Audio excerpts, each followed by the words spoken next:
आज हम ये शामपुर शरीफ की सरजमीन पर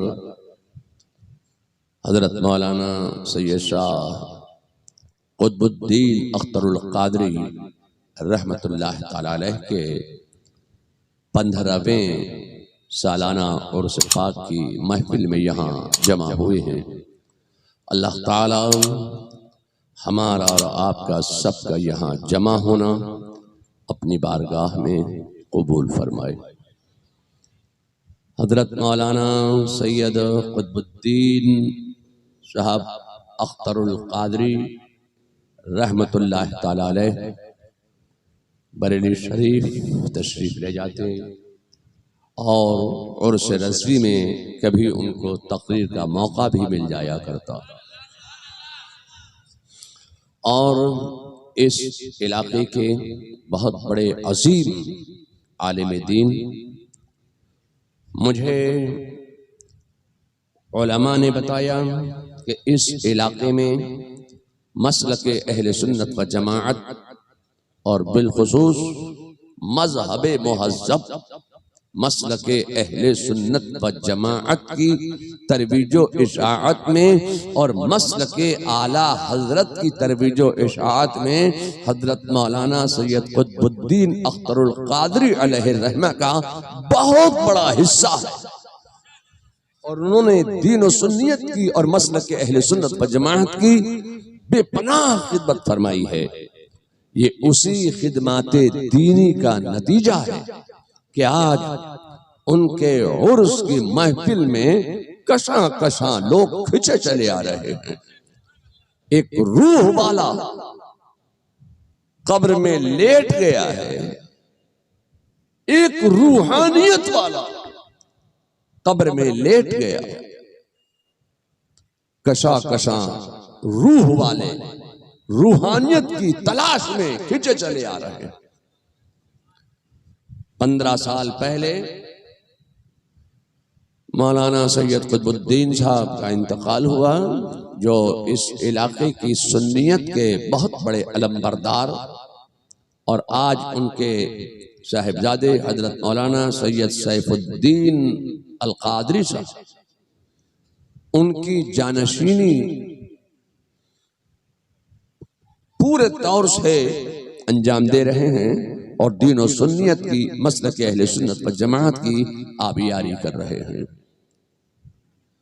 मैं आपसे एक सवाल करना चाहता हूं कि हम अहले सुन्नत व जमाअत गौसो ख्वाजा रजा और हामिदो मुस्तफ़ा और मुकर्रबीन बारगाह इलाही के मुकद्दस आस्थानों पर हाजिरी देने वाले खुश अकीदा मुसलमान इल्म गैब की बात करते हैं, इख्तिदार की बात करते हैं, इख्तियार की बात करते हैं, सीरत की बात करते हैं, सूरत की बात करते हैं, हज की बात करते हैं, ज़कात की बात करते हैं, अमल खैर व खैरात की बात करते हैं, हयातुन नबी होने की बात करते हैं।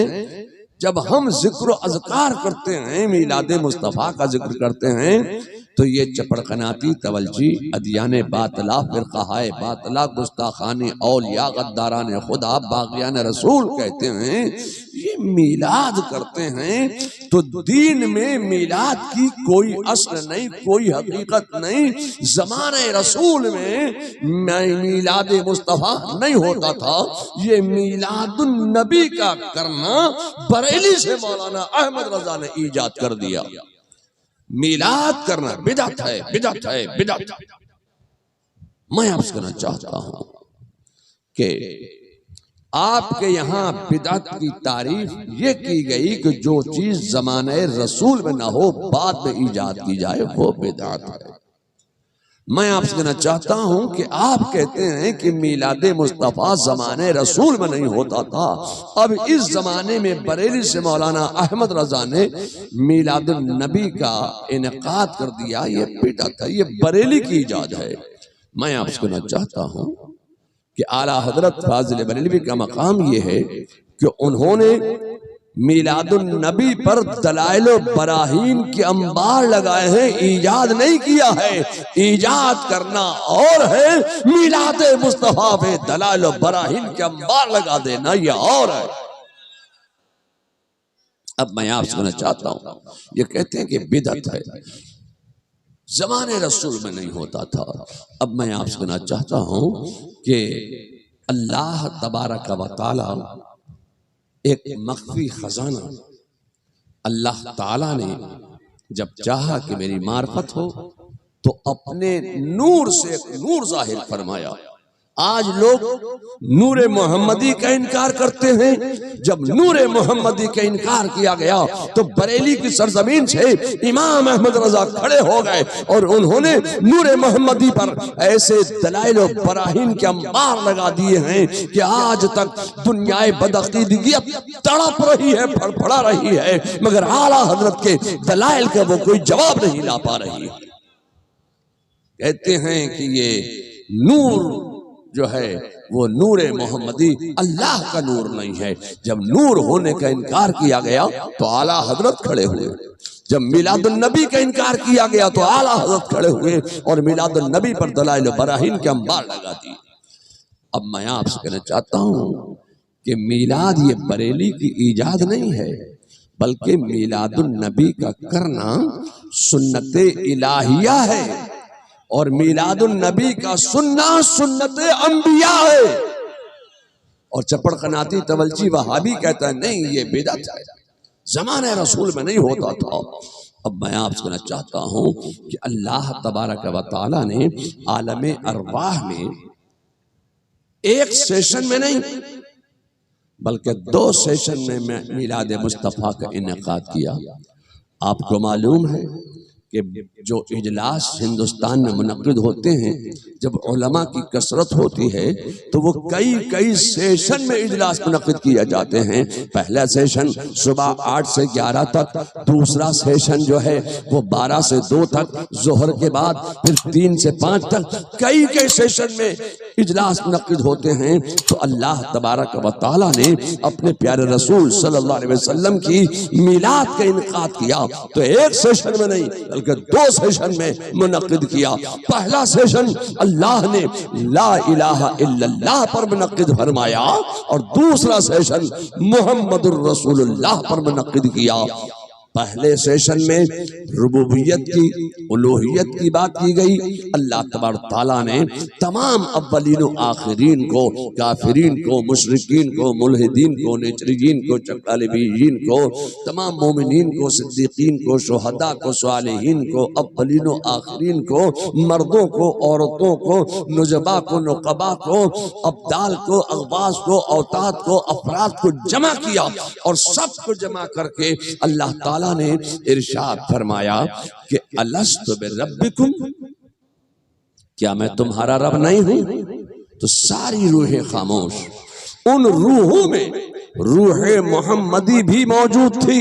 सबसे पहले रूहे मोहम्मदी ने जवाब दिया बला शहदना, हाँ तू हमारा रब है। जब रूहे मोहम्मदी बोली तो सब बोल पड़े। अंबिया भी बोल रहे हैं, असफिया भी बोल रहे हैं, अतकिया भी बोल रहे हैं, सिद्दीकीन भी बोल रहे हैं, शुहदा भी बोल रहे हैं, सालिहीन भी बोल रहे हैं, अब्दाल भी बोल रहे हैं, औताद भी बोल रहे हैं, अगवास भी बोल रहे हैं, अब सब बोल रहे हैं। लोगों, मैं आपसे कहना चाहता हूँ कि अल्लाह तबारक व तआला ने अपनी रुबूबियत का इकरार लेना था, सो रुबूबियत का इकरार ले लिया। हाउस ऑफ कॉमन्स खत्म हुआ। ये दरबार आम हाउस ऑफ कॉमन्स जो ला इलाहा इल्लल्लाह पर मुनक्किद हुआ था, इख्तिताम पजीर हुआ। इख्तिताम के बाद आवाज आई अब इसमें जो गैर नबी हैं वो निकल जाए। अब मैं आपसे कहना चाहता हूं कि आप आज यहां बैठे हैं तो यहां से पहले कहां थे? तो जाहिर है कि आप कहेंगे कि हम यहां से पहले आलम अरवाह में थे। तो एक बात बताओ, जब आप आलमे अरवाह में थे तो जिंदा थे कि मुर्दा थे? जोर से बोलिए। जाहिर है कि जिंदा थे। अगर जिंदा नहीं होते तो यहां कैसे बैठे होते? आप आलमे अरवाह में थे। यहां से पहले कहां? अल्लाह तबारक व तआला ने अपनी कुदरत से आपको आलमे अरवाह में रखा। उसमें आप भी थे, काफिरीन भी थे, मुशरिकीन भी थे, मुल्हिदीन भी थे, शुहदा भी थे, सालिहीन थे, सब थे, उलमा भी थे, सब थे वहां। अल्लाह का हुक्म आ गया, अब यहां तुम्हारी जरूरत नहीं। तो अल्लाह के हुक्म से हम आलमे अरवाह से चले, कहां आ गए? बाप की पुश्त में आ गए। ये तो अल्लाह बेहतर जानता है कि अपने बंदों को कहां रखेगा और किस हाल में रखेगा। मौलाना कुतुबुद्दीन अल कादरी के मुरीदीन गमगीन हुए कि हमारे पीर साहब चले गए। बेटे मौलाना सैफुद्दीन रुहासू हुए कि हमारे वालिद दुनिया से रुखसत हो गए। भाई रोने लगे, हमारा भाई चला गया। शागिर्द रो रहे हैं कि हमारा उस्ताद चला गया। मैं आपसे कहना चाहता हूं कि आप यहां से पहले कहां थे? तो आप कहेंगे आलमे अरवाह में थे। तो अल्लाह ताला ने हमें और आपको आलमे अरवाह की जिंदगी अता फरमाई। जब तक अल्लाह ने चाहा, अल्लाह के हुक्म से, अल्लाह की मर्जी से हम आलमे अरवाह में रहे। हम अल्लाह के हुक्म के मोहताज हैं। अल्लाह का हुक्म आ गया, अब यहां तुम्हारी जरूरत नहीं। चलो या अल्लाह, आलमी अरवाह की जिंदगी में बड़े चैन से हम जिंदगी गुजार रहे हैं, कहां चले जाएं? अल्लाह का हुक्म आ गया, बाप की पुश्त में चले जाओ। तो अल्लाह के हुक्म से हम आलमी अरवाह से चले, बाप की पुश्त में आ गए। एक बात बताइए, जब आप अपने बाप की पुश्त में थे तो जिंदा थे कि मुर्दा थे? जोर से बोलिए, जिंदा थे ना? अगर तुम अपने बाप की पुश्त में जिंदा नहीं होते तो यहां कैसे बैठे होते? उर्से कुतुबुद्दीन में कैसे बैठे होते? जाहिर है कि तुम बाप की पुश्त में जिंदा थे। अल्लाह ने जब तक चाहा बाप के पुश्त की जिंदगी अता फरमाई। जब तक अल्लाह ने चाहा, अल्लाह की मर्जी से, अल्लाह के हुक्म से हम बाप की पुश्त में रहे। अल्लाह का हुक्म आ गया, अब यहां तुम्हारी जरूरत नहीं। चलो या अल्लाह, बाप की पुश्त का सुकून छोड़कर अब कहां चले जाएं? तो अल्लाह का हुक्म आ गया, यहां तुम्हारी जरूरत नहीं। चलो, तो अल्लाह के हुक्म से हम शिकमे मादर में आ गए, मां के पेट में आ गए। एक बात बताइए, जब आप मां के पेट में थे तो जिंदा थे कि मुर्दा थे? जोर से बोलिए, जिंदा थे ना? अगर जिंदा नहीं होते तो यहां कैसे बैठे होते? मां के पेट में अल्लाह ने जब तक चाहा, अपनी मर्जी से, अल्लाह के हुक्म से हम मां के पेट में रहे। एक बात बताओ, जब तुम मां के पेट में थे तो रिस्क मिलता था या भूखे रहते थे? अल्लाह ने अपने बंदों से रिस्क का वादा फरमाया है, तो अल्लाह ने शिकमे मादर में भी हमारे लिए हमारा रिस्क फराहम कर दिया। जब तक अल्लाह की मर्जी थी, अल्लाह के हुक्म से हम मां के पेट में जिंदा रहे। जब तक अल्लाह ने चाहा, मां के पेट की जिंदगी अता फरमाई। हम और तुम सब अल्लाह के हुक्म के मोहताज हैं। जो अल्लाह का हुक्म होगा वो करना पड़ेगा। अल्लाह का हुक्म आ गया, अब यहां तुम्हारी जरूरत नहीं। या अल्लाह, अब कहां चले जाएं? हम बड़े चैन से, सुकून से मां की कोख में आराम कर रहे हैं। ये अल्लाह, मां की गोद से बढ़कर मोहब्बत कहां मिल सकती है? मां की गोद से बढ़कर आराम कहां मिल सकता है? अब मां की कोख का आराम छोड़कर कहां चले जाएं? तो अल्लाह का हुक्म आ गया, चलो, यहां तुम्हारी जरूरत नहीं। तो हम तो अल्लाह के हुक्म के मोहताज हैं ना? अल्लाह का हुक्म आ गया तो अल्लाह के हुक्म से हम जमीन पे आ गए।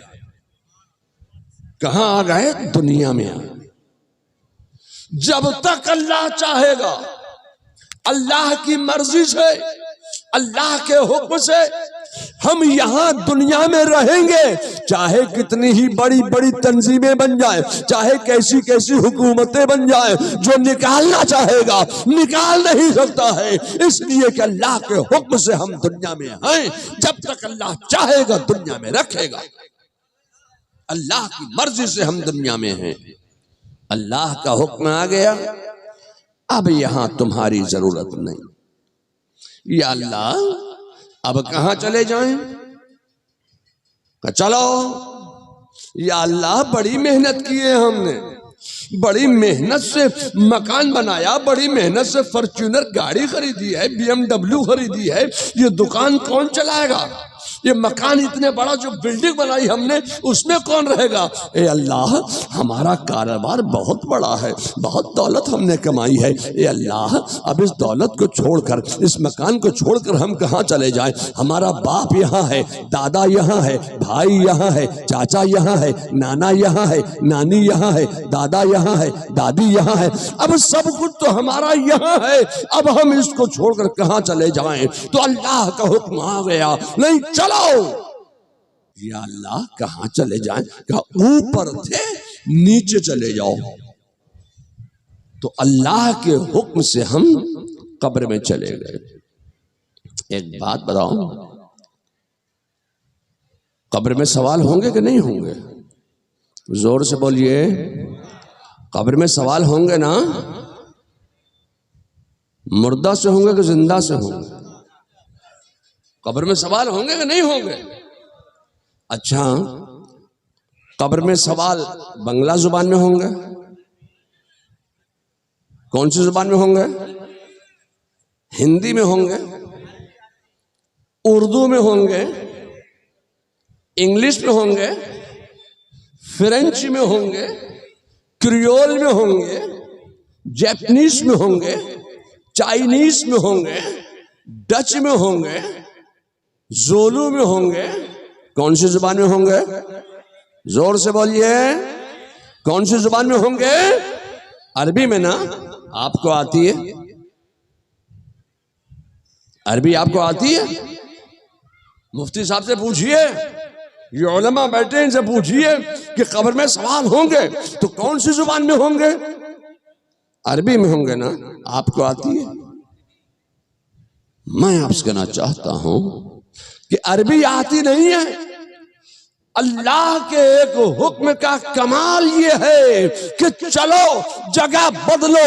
हम ऊपर से नीचे गए, नबी की जुबान सीख गए, नबी की बोली सीख गए, अब वो बोली बोलने लगे जो मेरे मुस्तफा की बोली है। अल्लाह के एक हुक्म का कमाल ये। मैं आपसे कहना चाहता हूं, एक बात बताइए, ये कौन सी जगह है? शामपुर। शामपुर, ये शामपुर है। शामपुर के कब्रिस्तान में दफन किया गया। एक बात बताइए कि आप हमेशा हमेशा शामपुर के कब्रिस्तान में पड़े रहोगे? हमेशा हमेशा वहां कब्र में पड़े रहेंगे? हमेशा हमेशा तो वहां भी पड़े नहीं रहना है। वहां भी हम अल्लाह के हुक्म के मोहताज हैं। जो अल्लाह का हुक्म होगा वो हमें करना पड़ेगा। अल्लाह का हुक्म आ गया, चलो। या अल्लाह, बड़े चैन से आराम की नींद हम सो रहे हैं, ऊपर के सारे गम भुला कर सो रहे हैं, न काम का, न काज का, न कारोबार का, अब कोई फिक्र नहीं है। बड़े आराम से यहाँ नींद निकाल रहे हैं, सो रहे हैं। ए अल्लाह, अब इस चैन की नींद को छोड़कर हम कहाँ चले जाएं? तो अल्लाह का हुक्म आ गया, चलो उठो। शामपुर के कब्रिस्तान में दफन किया गया, अल्लाह का हुक्म आ गया, चलो। या अल्लाह, कहां चले जाएं? अल्लाह का हुक्म आ गया, मैदान महशर में पहुंच जाओ, मैदान महशर में जमा हो जाओ। मैं आपसे कहना चाहता हूं कि मैदान महशर का रास्ता आपने देखा है कि शामपुर से किधर होके जाएगा? कलकत्ता होकर जाएगा कि दिल्ली होकर जाएगा कि पटना होकर जाएगा कि मुगल सराय होकर जाएगा? ये जाएगा किधर से? आपने देखा? ढाका होकर जाएगा, खुलना होकर जाएगा, सिलहट होकर जाएगा, चटगांग होकर जाएगा, किधर होकर जाएगा? आपने देखा? शायद आप बूढ़े आदमी है, आपने देख लिया हो। मुफ्ती साहब बहुत बड़े आलिम है, शायद इनसे पूछ लीजिए, इन्होंने देख लिया होगा। आपने देखा नहीं? तो क्या खुदा को ये बात नहीं मालूम कि मेरे बंदों ने तो रास्ता देखा नहीं, ये पहुंचेंगे कैसे? खुदा को ये बात नहीं मालूम कि मेरे बंदों को तो अरबी आती नहीं, और अरबी में कब्र में सवाल होंगे तो ये जवाब कैसे देंगे? क्या खुदा को ये बात नहीं मालूम थी? मैं आपसे कहना चाहता हूँ, खुदा जानता है कि मेरे बंदों को अरबी नहीं आती है, मगर एक हुक्म का कमाल ये है कि ऊपर से नीचे गए, नबी की बोली आ गई, नबी की बोली सीख गए, मैदान महशर का रास्ता देखा नहीं है, शामपुर के कब्रिस्तान में दफन किया गया, अल्लाह का हुक्म आ गया, चलो मैदान महशर में जमा हो जाओ। अब जो लोग बहुत ज्यादा इस बात की तबलीग करते हैं कि इंसान जब जमीन में जाता है तो जमीन इंसान के जिस्म को गला देती है, सड़ा देती है, खा जाती है, फना कर देती है, अब उनसे पूछिए कि तुम क्या हमेशा हमेशा कब्र में पड़े रहोगे, सड़ते रहोगे? उनका भी अकीदा यही है कि कब्र से उठेंगे, मैदान महशर में पहुंचेंगे। या अल्लाह, ये दोहरा दोहरा अकीदा कैसा है आपका? लोगों को धोखा देने के लिए कहते हो कि इंसान जब जमीन में जाता है तो जमीन इंसान के जिस्म को गला देती है, सड़ा देती है, फना कर देती है, खा जाती है, तो ये मैदान महशर में कौन पहुंच रहा है? अब मैं आपसे कहना चाहता हूं, ये लोगों, अल्लाह का हुक्म आ गया कि मैदान महशर में जमा हो जाओ, तो अल्लाह की मर्जी थी, जब तक अल्लाह ने चाहा कब्र में रखा, 100 साल, 200 साल, 500 साल, 1000 साल, 2000 साल, 5000 साल, जब तक अल्लाह चाहेगा, अल्लाह की मर्जी से, अल्लाह के हुक्म से हम कब्र में रहेंगे। अल्लाह के हुक्म के मोहताज है, अल्लाह का हुक्म आ गया, चलो मैदान महशर में जमा हो जाओ, तो अल्लाह के हुक्म से मैदान महशर में पहुंच गए। रास्ता जाना नहीं, अल्लाह के एक हुक्म का कमाल ये है कि चलो, अब कोई रास्ता बताने वाला भी नहीं है, मगर अल्लाह के हुक्म से रास्ता भी जान गए, मंजिल भी पहचान गए, मैदान महशर में पहुंच गए। अब मुझे आप बताइए, पूरा कुरान आप तिलावत करके मुझे दिखाइए, कुरान ने कहाँ लिखा है कि हर नफ्स को मरना है? पूरे कुरान में कहीं नहीं मिलेगा कि हर नफ्स को मरना है। कुरान में मिलेगा तो क्या मिलेगा? कुल्लो नफ्सिन जायक़तुल मौत, हर नफ्स को मौत का मजा चखना है। मजा कौन चखता है? जिंदा चखता है कि मुर्दा चखता है? ये मजा कौन चखता है? मैं आपसे कहना चाहता हूं कि अल्लाह ने ये मजा, ऐसा मजा रखा है कि इस मजे को चखने के बाद हर मजा उसके सामने बेकार नजर आता है। इस मजे को चखने के बाद वो कोई मजा ही चखना नहीं चाहता, हर मजे को वो छोड़ देता।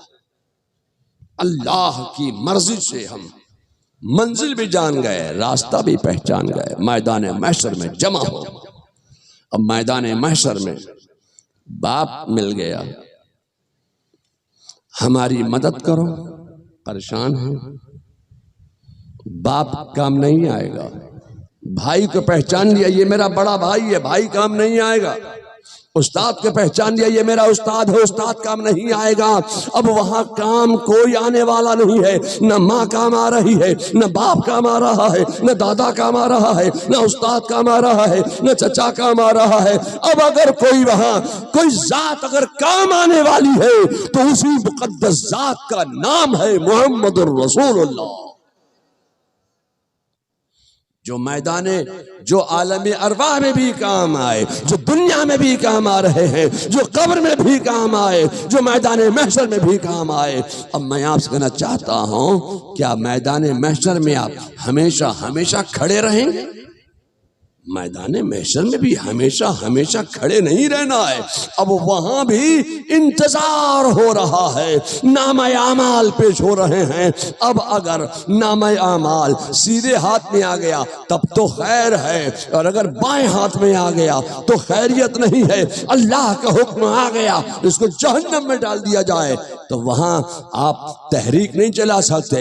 इनकलाब जिंदाबाद, इनकलाब जिंदाबाद, इनकलाब जिंदाबाद, हिसाब किताब नहीं लिया, जहन्नम में डाल दिया, जहन्नम में जाने का हुक्म दे दिया। ए अल्लाह, तूने हमारी चलत फिरत नहीं देखी, ए अल्लाह तूने हमारी इबादत नहीं देखी, रियाजत नहीं देखी, मेहनत नहीं देखी, इस्तिदराज की कुव्वत को हासिल करना तूने नहीं देखा।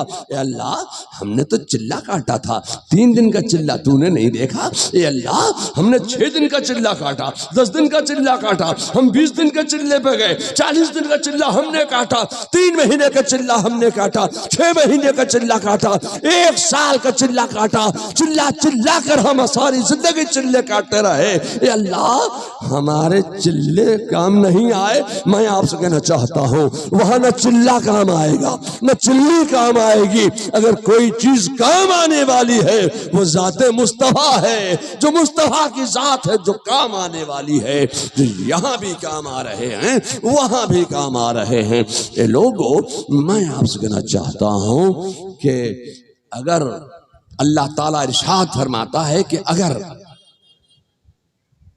राई के दाने के बराबर भी ईमान सलामत लेकर आएगा तो मैं उसके तमाम गुनाह बख्श दूंगा। अगर किसी ने तौहीन रिसालत की है तो मुर्तकिब तौहीन रिसालत को माफ नहीं करूंगा। लोगों, अगर कोई गुनहगार है, सियाहकार है, जफाकार है, खताकार है, नाहंजार है, मुस्तहिक़ अज़ाब नार है, तो अल्लाह के हुक्म से वो अपने गुनाहों की सजा भुगतने के बाद अल्लाह ताला अपने फज़ल से फिर उसे जन्नत अता फरमाएगा। मैं आपसे कहना चाहता हूं कि आज अदियाने बातला, फिरक़ाए बातला, गुस्ताखाने औलिया, गद्दाराने खुदा, बाग़ियाने रसूल आज कैसी कैसी तहरीक चला रहे हैं कि मुसलमानों में कंट्रोवर्सी पैदा करने के लिए कहते हैं कि इंसान जब जमीन में जाता है तो जमीन इंसान के जिस्म को गला देती है। लोगों, मैं आपसे कहना चाहता हूं कि अपना अपना मकाम होता है। हाफिज का मकाम और होता है, वली का मकाम और होता है, नबी का मकाम और होता है, रूह वाले का मकाम और होता है, रूहानियत वाले का मकाम और होता है। अब जो बात इन्हें रूह वालों के लिए कहना चाहिए थी वही बात रूहानियत वालों पर फिट की, वही बात वलियों पर फिट की, वही बात नबियों पर फिट की। नहीं चलेगी। नबी का मकाम और है, वली का मकाम और होता है। मैं आपसे कहना चाहता हूं कि हम आलम अरवाह में थे, आप आलम अरवाह में थे। आलम अरवाह से चले, सफर शुरू किया, बाप की पुश्त में आ गए, बाप की पुश्त से चले शिकम मादर में आ गए, शिकम मादर से चले दुनिया में आ गए, दुनिया से चले कब्र में चले गए, कब्र से चले मैदान महशर में पहुंच गए, मैदान महशर से चले अब जो जिधर का होगा वो उधर चला जाएगा। मरे कब, मरे कब। मैं आपसे कहना चाहता हूं कि सफर में है, सफर में मरे कब। कहीं आपको नहीं मिलेगा कि हर नफ्स को मरना है, हर नफ्स को मौत का मजा चखना है। ए लोगों, अब मैं आपसे कहना चाहता हूं कि अपने अपने मकाम हैं।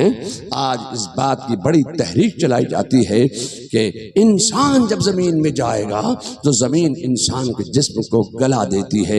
अब मैं आपसे कहना चाहता हूं कि आपके यहाँ एक मदरसा मौलाना कुतुबुद्दीन साहब ने कायम फरमाया था। इनके दादा हुजूर ने हजरत मौलाना वसीउद्दीन साहब रहमतुल्लाह ताला अलैह ने मदरसा कायम फरमाया। वहाँ दर्जा हिफ्ज़ की तालीम होती है। अब दर्जा हिफ्ज़ की तालीम जी मौलाना की भी होती है, दर्जा हिफ्ज़ की भी होती है। चलिए, मैं अभी मौलाना की बात नहीं करूँगा, दर्जा हिफ्ज़ की बात कर लेता हूँ। दर्जा हिफ्ज़ में हमारे यहाँ का 2.5 साल का कोर्स है, यहाँ का कितना कोर्स है मुझे मालूम नहीं। आपका बच्चा आया, मौलाना वसीउद्दीन साहब के इदारे में आके उसने दाखिला ले लिया, तो 2.5 साल या 3 साल में वह हाफिज कुरान हो गया। जब वह हाफिज कुरान हो गया तो क्या हुआ, आप पीछे हो गए, वो आगे हो गया, वो मस्जिद का इमाम हो गया। अब आपने उसको अपने बाप से बड़ा जाना, उस्ताद से बड़ा जाना, पीर से बड़ा जाना, खड़े हो गए उसके पीछे, कहा पीछे इस इमाम के। जब आपने उसको अपना इमाम मान लिया है तो गुलाम कैसे बना सकते हो, गुलाम कैसे समझ सकते हो, उसके ऊपर हुक्म कैसे चला सकते हो? वो तुम्हारा इमाम है। वो 2.5 साल 3 साल में उसका इतना बड़ा मकाम हो गया कि वो आगे हो गया, आप पीछे हो गए। ये तो जिंदगी में उसका मामला है।